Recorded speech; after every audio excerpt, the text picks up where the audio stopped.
What is trauma? Something to talk about before we get started. This is a very heavy subject.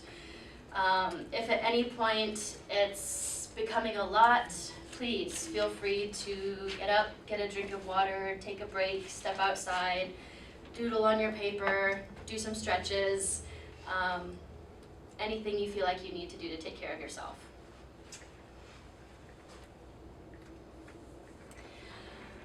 Juliet, you can also send me to get water, because there's a kitchen over there and I can get out real fast. Just raise your hand for water. Can anyone tell me what trauma is? There's no wrong answers. This is a safe space. Something that really knocked you for a loop. Yes, absolutely. I think of trauma as something way outside your experience that you don't really know how to respond or cope with. Something beyond your ability to handle. Yeah. Anyone else? Something that changes you for a lifetime often. Yes.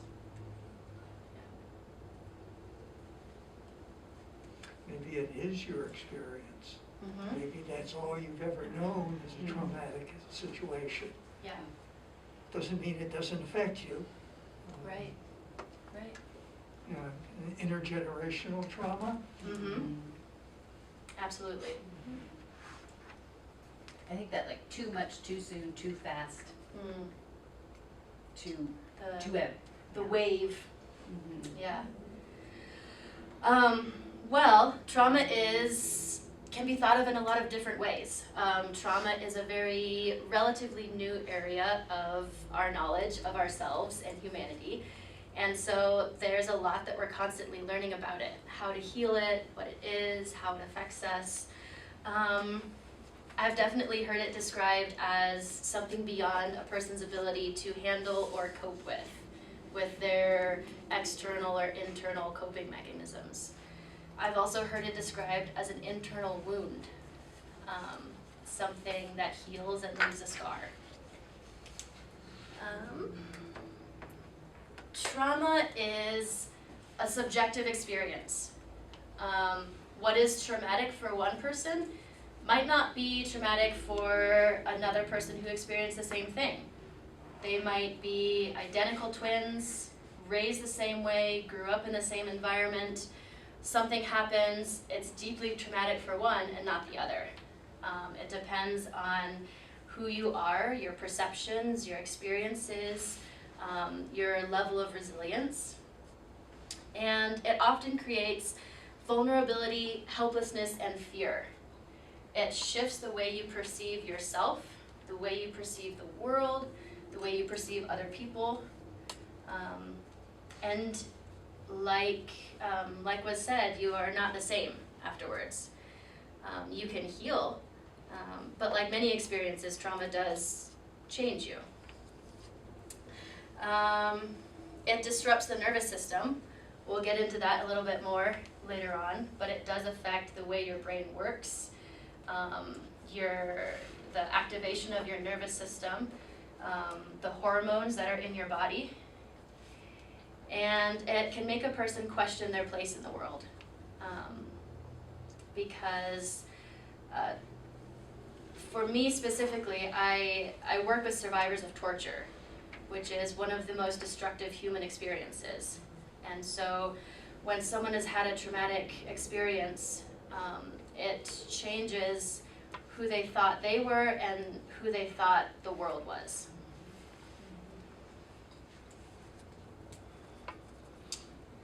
When we're working with migrants, refugees, asylum seekers, humanitarian parolees, someone who's left their country, we can talk about what we can think of as the trauma triad. It's also called threefold trauma.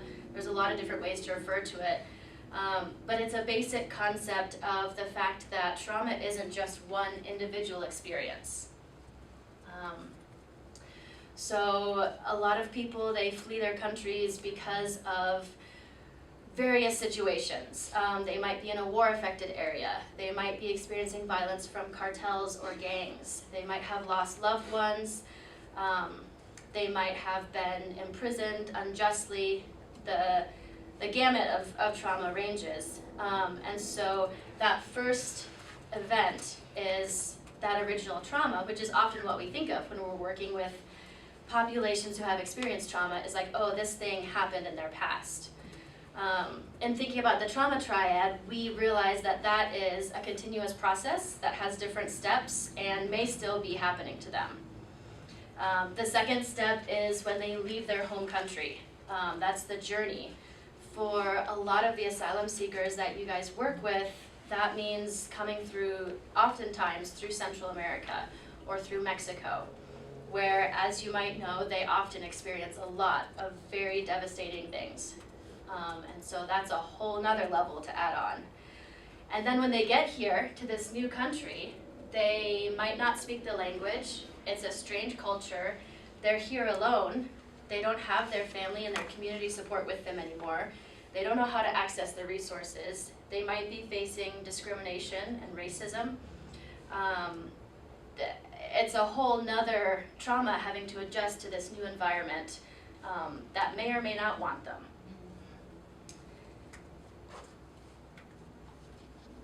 So how does trauma affect our brain and our bodies? You guys have all heard of fight or flight. Have you heard of fight, Freeze. flight, or freeze? Freeze, yeah. Have you heard of fight, flight, or fawn? What was that last one? Fawn, like Bambi. A fawn. Mhm. Oh, no, I've not. Fawn. Okay. So, like I said, we're learning more and more about trauma and how it affects us, and we now know that there's 4 main ways that people respond to trauma. There's fight, where your brain sends the activation to your body to get ready for some kind of physical altercation. There's flight, where all the hormones, mostly adrenaline, are sent through to get you ready to run as far and as fast as you possibly can. There's freeze, where your brain makes the determination that it doesn't seem like either fight or flight are good options, and so you just freeze. And there's an overwhelming sense of dread, and you just feel frozen. Fawn is what we can see a lot of times in folks who have complex traumas or have been in abusive situations, where you do whatever it takes to make yourself agreeable to your perpetrator so that you can protect yourself. And this is a little bit more about how, sorry it's so small, about how trauma affects our brains. So the brain's job is to protect us and keep us alive no matter what.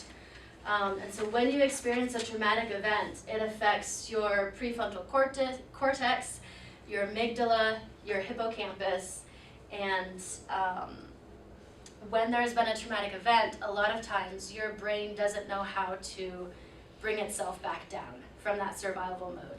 And so that's where we see a lot of the long-term effects of trauma in the body, in people's behaviors, because their brain gets stuck thinking, I have to do whatever it takes because we need to survive this. And so the amygdala, that's the alarm signal, when a person has experienced trauma, a lot of times that just stays on all the time. Just think of just like a car alarm blaring in your ear for months, years at a time. Because it's constantly expecting that you're going to be in danger again at any minute, because now you know the world isn't safe because the trauma shattered that perception. The prefrontal cortex, the hippocampus. The hippocampus is what causes a lot of flashbacks and confusions around trauma memory. So if you're working with families who are going to asylum court and they have a hard time remembering exactly what happened to them when, that's the hippocampus's fault. And then the prefrontal cortex is, that's what allows the negative emotions from the trauma memory to take over our perception of the present, to not allow us to see that we are in a safe place now, we're not in danger now. I have a question. Yeah. I see lots of people scrambling to take notes. Oh, Can you share the slides with us? Thank Elijah, yes. Okay. So what does trauma look like in the families or the individuals that we work with? It affects relationships, our actions, thoughts, and emotions. A lot of people, I mean, I'm not going to go through all of these, you guys, but inappropriate attention seeking is one that can affect relationships. Difficulty maintaining relationships because the way that you perceive yourself and others has been altered. Actions, impulsivity, self-harm, reenacting that trauma, putting yourself into, not putting yourself, that's not the right thing to say, but folks who have experienced traumatic events at times are in similar situations again. Catastrophizing, concrete thinking, seeing the world in black and white, having a hard time thinking to the future, memory problems, as we talked about, emotional dysregulation, not being able to hold your emotions within yourself and regulate how you're feeling, easily frustrated, shame, emptiness, hopelessness. A fair amount of you may be volunteers or folks who've worked with these families for quite some time, and so I'm sure you may recognize some of these. The trauma worldview. Someone who's experienced trauma may often continue to organize their life as though that event or that experience were still ongoing. And like I said, that's part of your brain being stuck in that survival mode. They have a hard time seeing any place as being safe. They might see other people as unsafe and untrustworthy. They might think of their own selves as not being able to trust what their body's telling them, what their thoughts are. Constantly expecting danger, crises, loss, because that's the experience that they've had. Not feeling worthiness or the impact of their own skills and strengths.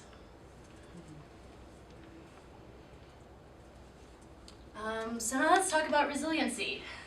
After all of that, you also know that the families you work with are deeply, deeply, insanely resilient. It's incredible. And so, oh, I'm sorry that there's a graphic there. And it shows the three areas, the event, the environment, and the person. So a person's resiliency to a traumatic event is affected by three main things. The event itself, how severe was it, how long did it last, were there multiple events within one event, was it interpersonal or was it an act of nature such as a flood, a landslide, an earthquake, was it intentional or accidental? The environment. Do they have family members and friends who have supported them? Do they have a community around them? Do they have access to safety and the resources that they need to take care of themselves and their families? And then the person themselves. Again, trauma is a very subjective experience, and so the healing itself can be very personal according to your internal resources as well. Your age or developmental stage, past experiences, strengths and coping skills, and your cultural beliefs all play into that healing process.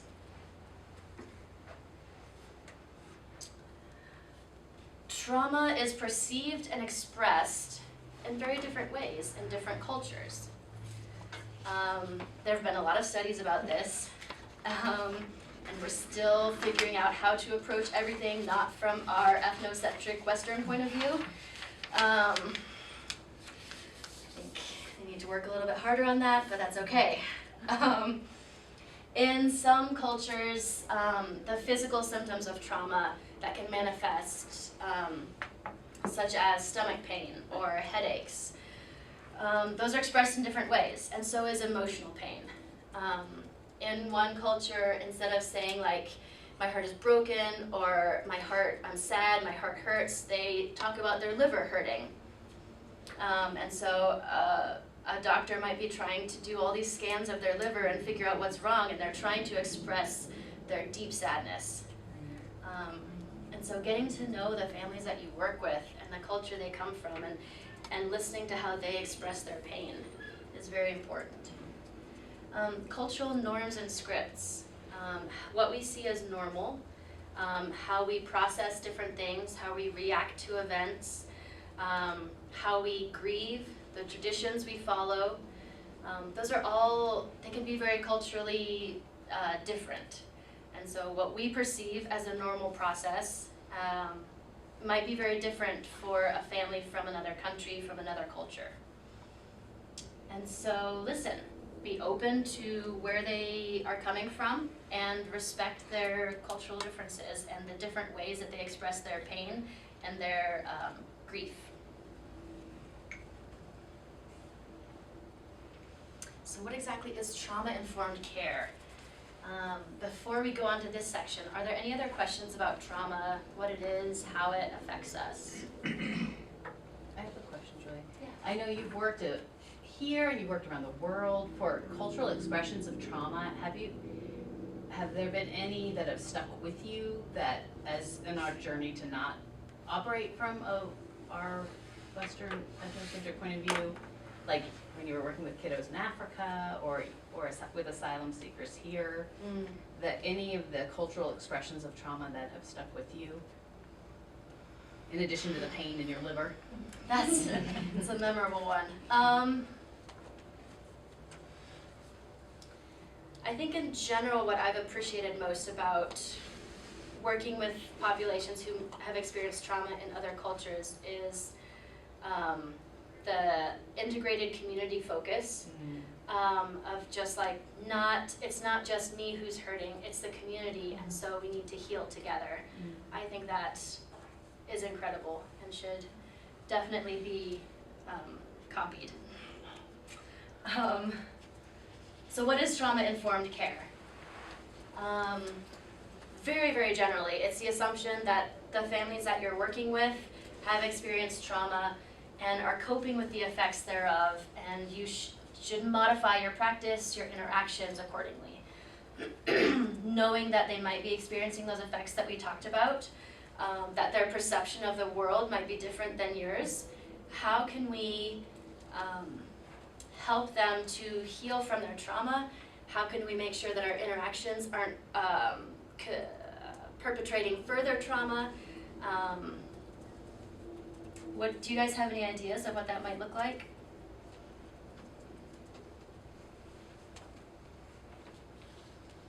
What are some things that you, as you're working with families or with individuals, what are some times where you really thought, that was a special moment? I feel like that was a healing instance. From your point of view or from their point of view? Healing instance. That's a good Healing point. for, like, how can I tell what is healing them or him or her? Also, where am I coming from? Like, did I have a happy childhood where all my needs were met and blah, blah, blah? And I think that is where we're all going to, and, or what? What is my scale? What's the spectrum is gigantic, Yeah. right? So. I don't have an easy answer for that. Right. It is a gigantic scale. Right. I am just throwing all these questions because I don't think that there is a specific answer to your question. That's a good point. Thank you. I've noticed that it is dependent on what kind of situation they've come out of, but how making eye contact or not making eye contact. There are times when I see that the eye contact that I think is desirable is not being received with as a compassionate action on my part, and that often side walking but that and just body vulnerability, coming up behind someone and they don't know that you're there and touching them. And yet there are other kinds of touch that are received so well and just so grateful to actually have human interaction.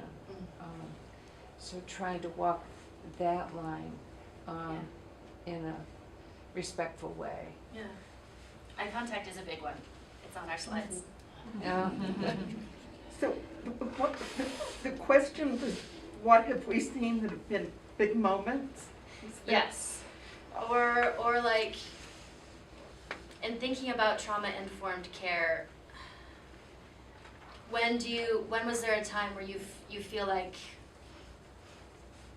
you created a real sense of safety or established some trust? We work with, the four of us here work with a young gay couple from Honduras. And so we have, especially others in our group, have made sure to take them to the LGBT night at the Isotopes and at the United Games and gay pride events, and to watch them feel comfortable wrapping their arms around each other in a gay pride flag has just been incredible. And my husband was taking pictures of them once to go in their asylum application, and he got a picture of them kissing. I thought I would never see that in front of someone else. So there's definitely a sense of safety there. Yeah. Elijah, is there any way to adjust the brightness on this so that we can see my graphics? there might be. 5 main domains when we're talking about trauma-informed care. Safety, trustworthiness, choice, collaboration, and empowerment.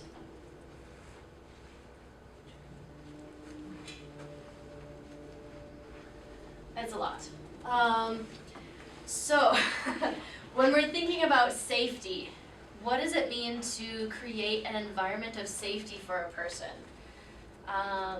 Meeting them where they are, not expecting them to do or change more than they're capable of at a certain time or moment. Respecting their culture, like we talked about. Identifying and addressing triggers. When someone has experienced trauma, there's things that might remind them of those events that if we can identify them, either if it's something we can control, like the smell of a candle, we don't have to light that candle.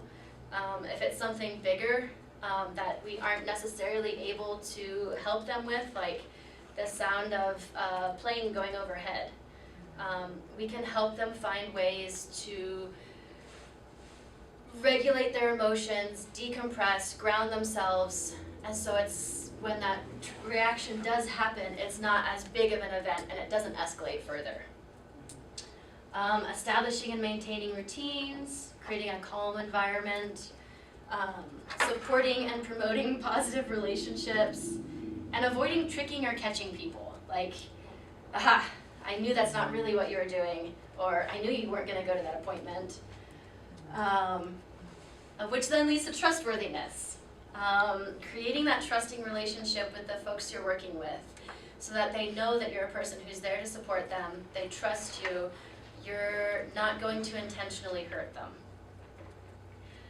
Providing clear and detailed information about what you're doing, when it's happening, why it's happening, why you're asking certain questions, what questions you're planning to ask. If they're filling out a form, exactly what is it for? What are you going to do with it after they sign it? Being on time, even if they're not.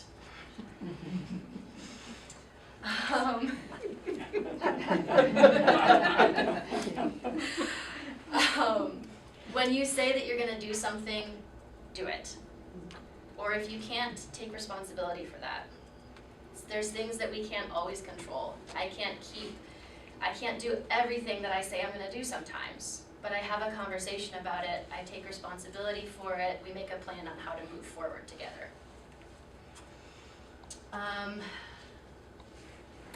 Choice. when we're working with families, and this also ties in with empowerment, we often think that we know what's best for them. We may, but it's their life. It's their choice. And so letting them have some say in when and where our meetings are, or when we get together. If they want to meet at the park, if they prefer to meet at their house, if they want to meet at a coffee shop, at a friend's house. To the extent that we can, working with them to give them that choice, and working with their schedule. A lot of times when I have a new client and I'm making an appointment, they will agree to whatever time I set, and then I find out later they took a day off of work to come to that appointment, when if I'd made it 2 hours later, it would have been fine. And so helping work with their schedule and what's good for them so that there aren't negative effects to the meetings that you have.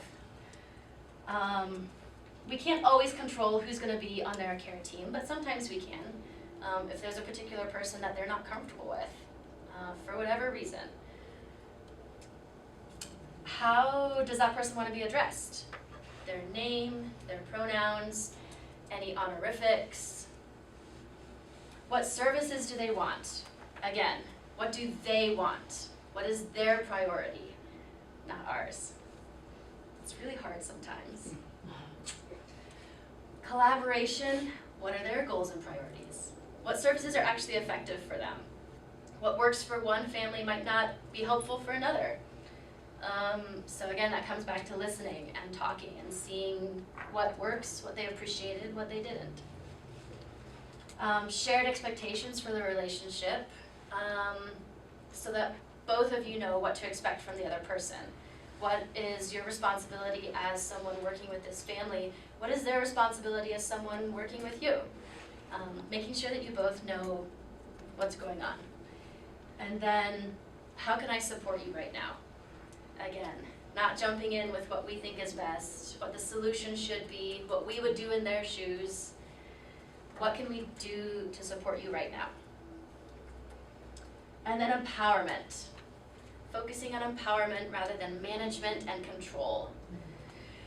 I feel like this is really hard for me, because I have a lot of clients that I work with.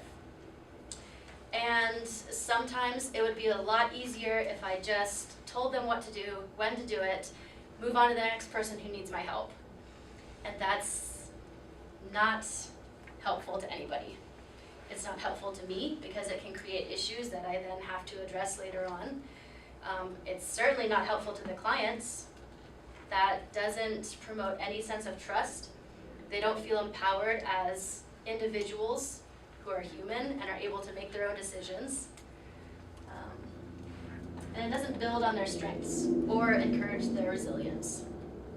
Like we said, they are incredibly, incredibly resilient folks. And they don't need our help in letting them forget that. All right, so what do these actually look like when we're working with folks? For safety, if you're meeting in a room, do they want the door open or closed? What feels safer for them? Some people like to have a more private environment with the door closed. Some people like to have it open so they can see what's going on outside, so they have a way to get out, so they don't feel trapped. Don't force eye contact. Not only do different cultures have different feelings about eye contact, but also for people who've experienced trauma, again, there is that perception of people being untrustworthy and potentially sources of harm. And so forcing that eye contact can be very aggressive, especially as Americans, where we just, we do too much. And especially when we care, we can be a lot.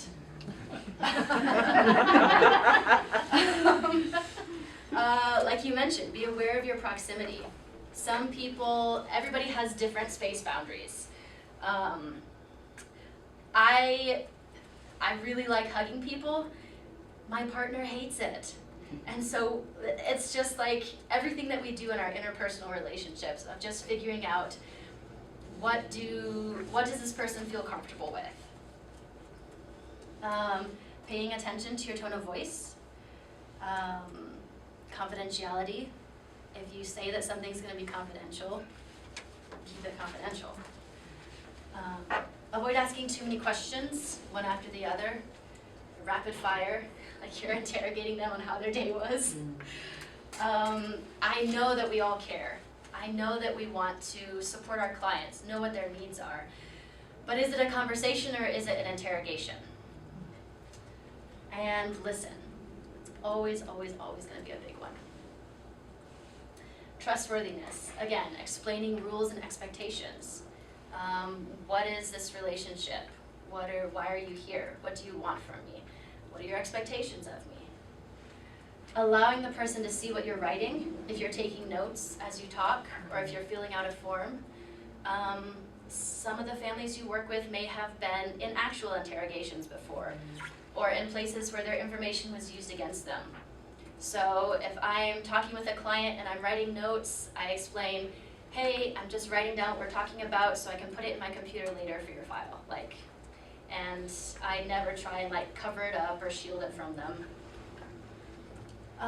Explain what you're going to be asking and why. Why do you need that information? And then, again, if you say that the treatment plan that you guys come up with or your plan on whatever goals are set is going to reflect the actual client's goals, make sure that it does. And respond to requests for help. Not to say that you have to fix everything all the time, but if they're asking for support, do what you can, find resources, say, I don't know, but I'll find out.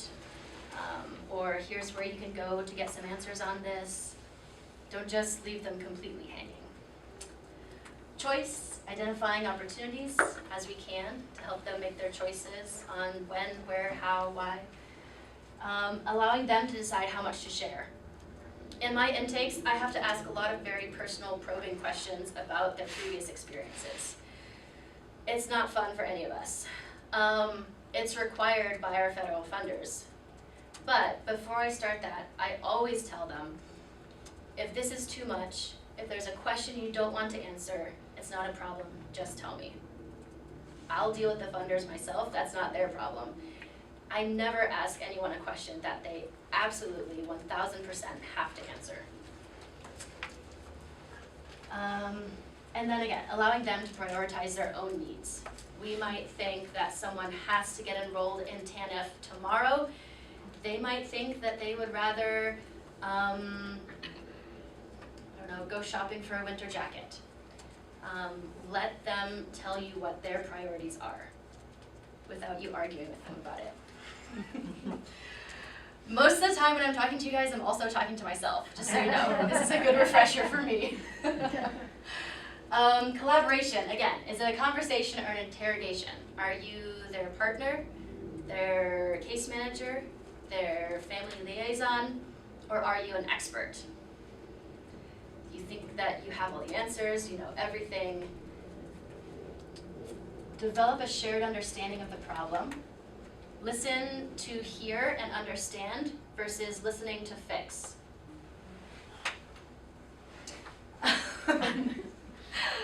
Develop the plan and the goals together. Again, going back to helping them with the needs that they have, that they express, that they prioritize. Empowerment, holistic, strengths-based perspectives, drawing on their past successes, drawing on their resilience.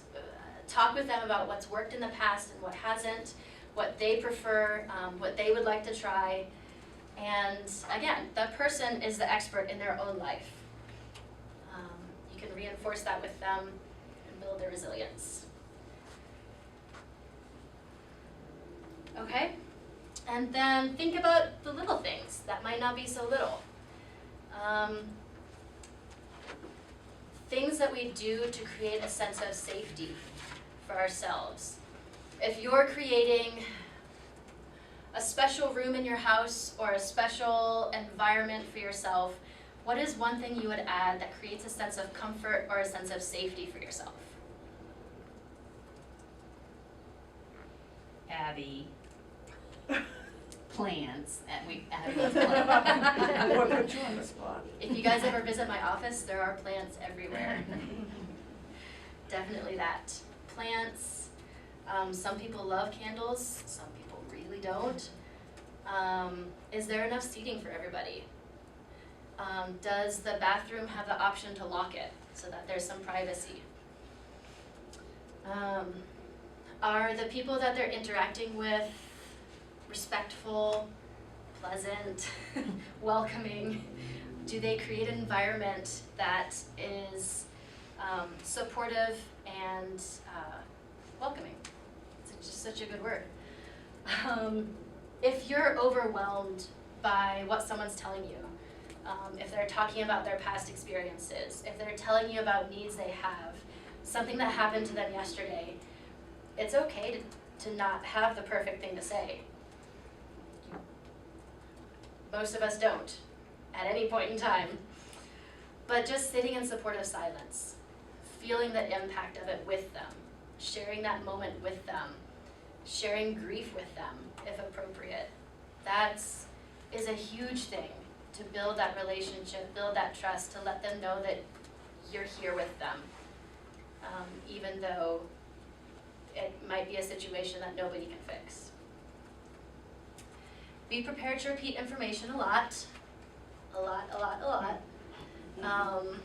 Not only are they in an entirely new country, overwhelmed by everything, surrounded by a language they may or may not know how to speak, and so they're just constantly overwhelmed by everything, but they might also still be in that activated stage where there's adrenaline in their system, their nervous system is dysregulated, they might be struggling with retaining memory. So just a lot of patience, a lot of repetition, and consider your seating configurations. Again, that goes back to like the environment preference of some people are very uncomfortable if you're sitting between them and the door. Some people really hate to have their back to a window or a door. Just something to be aware of. Sometimes letting that person choose their own seat and sit down first can be helpful. And then just be aware of nonverbal communications.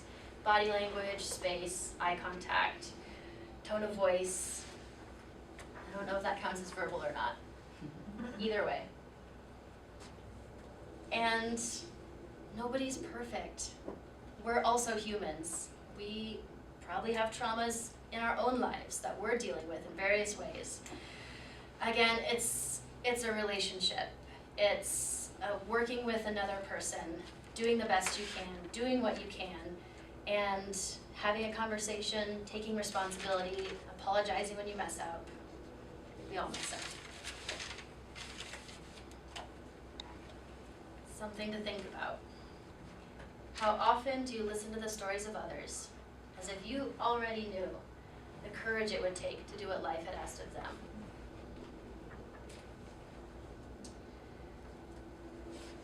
Sometimes we hear a lot of things and we can get used to it, and it can seem like, oh, another person that had an experience. Remembering to be humble and open to the people that we work with, the experiences that they've had, not to be desensitized or take for granted the fact that they're here, and the experiences that they've been through to get here, the things that they've left behind and lost,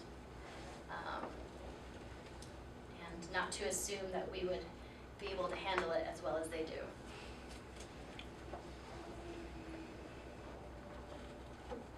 And that's it. Any questions, comments, thoughts, feelings?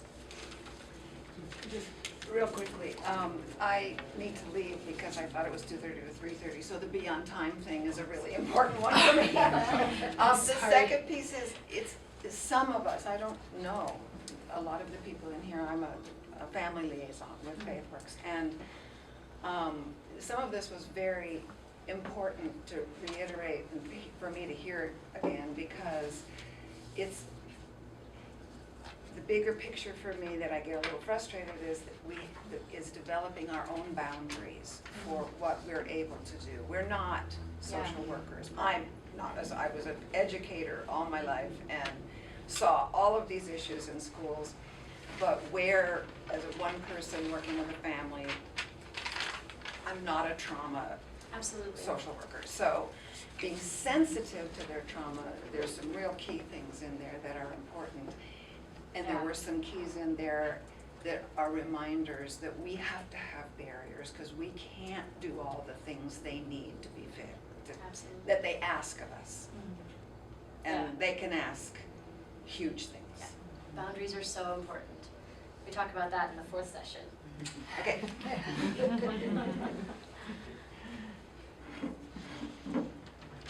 I always learn, assume that they're doing the best they possibly can to cope, no matter how badly they're feeling. Yes. And just accept what they're doing as, this is my genuine self. Mm-hmm. Meeting them where they are. Always, I've heard it said in relationship advice, but I think it works for any relationship, is to always assume the good. Not to assume, oh, they're trying to take advantage of me or whatever. It's hard to remember sometimes. You have my contact information. If you want more resources to learn more about trauma, please, I have a lot of them. Please feel free to reach out. I put some books on the table out there, conveniently next to the cookies. So if you can take a look at those, see what you think. Please don't take them with you. Make a cookie. Take a cookie. And my cards are also out there too. But if you want more than that, I have more. You can reach out anytime. And thank you guys for being here.